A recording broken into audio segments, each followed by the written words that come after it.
కార్యదర్శి రాజారెడ్డి గారు రావడం జరిగింది. ఈ యొక్క డీకేడబ్ల్యూ కళాశాలలో దాదాపు 1000 మంది దాకా విద్యార్థులు చదువుతూ ఉన్నారు. వారందరి స్కూల్ బుక్స్ ఏదైతే బ్యాగులు ఇచ్చేదానికి ఆహ్వానించారు. ఈ సందర్భంగా డీకేడబ్ల్యూ కళాశాలలో చదువుకున్న పూర్వ విద్యార్థులందరికీ నేను పిలుపునిస్తూ ఉన్నాను.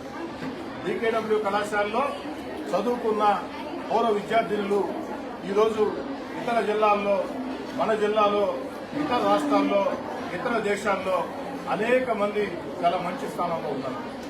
డీకేడబ్ల్యూ కళాశాలలో చదువుకున్న పూర్వ విద్యార్థులారా, మీ యొక్క కళాశాల పూర్వ కళాశాల, మీరు విద్యార్థులుగా ఉన్న కళాశాల, ఈ కళాశాల అభివృద్ధికి రాష్ట్ర ప్రభుత్వం పక్షాన, ముఖ్యంగా రాష్ట్ర విద్యాశాఖ మంత్రి నారా లోకేష్ గారి పక్షాన అనేక రకాల అభివృద్ధి కార్యక్రమాలు జరుగుతున్నాయి.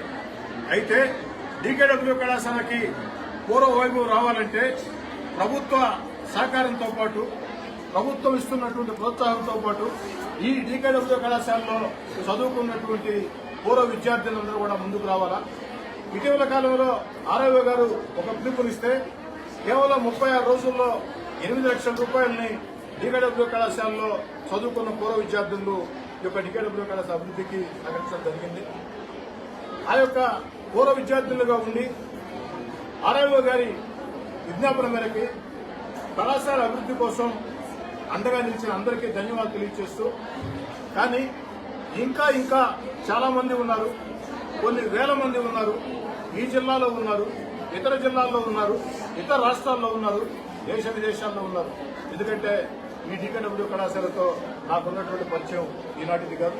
నేను నెల్లూరు విఆర్ కళాశాలలో చదువుకునే రోజుల్లో విఆర్ కళాశాల స్టూడెంట్స్ యూనియన్ ప్రెసిడెంట్గా, ఎస్వి యూనివర్సిటీ సెనెట్ సభ్యుడిగా ఈ కళాశాలతో నాకు దగ్గర సంబంధం ఉంది.